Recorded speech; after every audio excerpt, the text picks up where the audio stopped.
un contrôle de l'inspection du travail, en fin de semaine dernière, a recensé une dizaine de travailleurs sans papier sur le chantier du village olympique.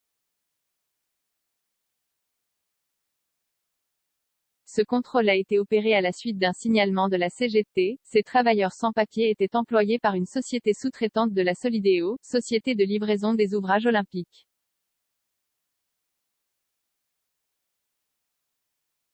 Une dizaine de travailleurs sans papier ont été recensés sur le chantier du village des athlètes prévu pour les Jeux de Paris 2024 à la suite d'un contrôle opéré en fin de semaine dernière.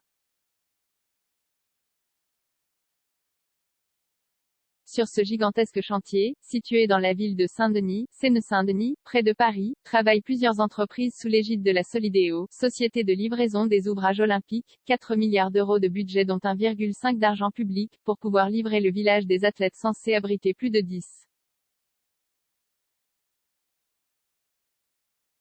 000 sportifs dans 2 ans. Une enquête de l'inspection du travail. Ce contrôle a été opéré dans le cadre d'une enquête de l'inspection du travail déclenchée à la suite d'un signalement de la CGT, qui a prévenu également Bernard Thibault, ex-secrétaire général de ce syndicat, qui siège au conseil d'administration de la Solideo. Dès que nous avons appris qu'une entreprise sous-traitante employait possiblement des sans-papiers, nous avons saisi la DIJOP, délégation interministérielle des Jeux de Paris, et les services de l'État ont pris le dossier en main, a assuré Bernard Thibault.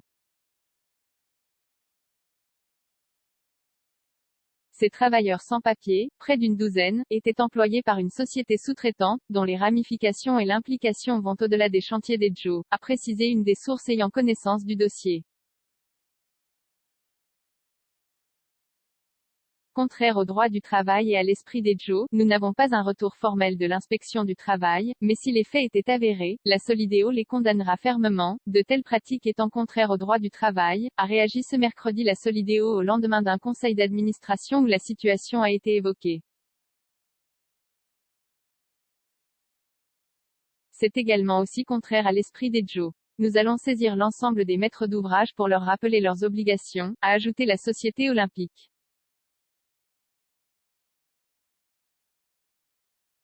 Il n'y avait aucune raison que les chantiers des Jeux échappent à la pression classique qui existe dans la construction et les travaux, a expliqué Bernard Thibault. Toute la filière en sous-effectif, on sait que l'ensemble de la filière est en sous-effectif, et qu'inévitablement certains vont tenter d'employer de la main-d'œuvre immigrée dans l'illégalité, a-t-il ajouté. Mais sur les chantiers des Jeux, le niveau de contrôle est assez exemplaire, et j'oserais dire sans équivalent, a assuré l'ex-secrétaire général de la CGT, à l'origine d'une charte sociale promue par le comité d'organisation des Jeux, COJO, et la Solideo en vue de Jeux exemplaires socialement.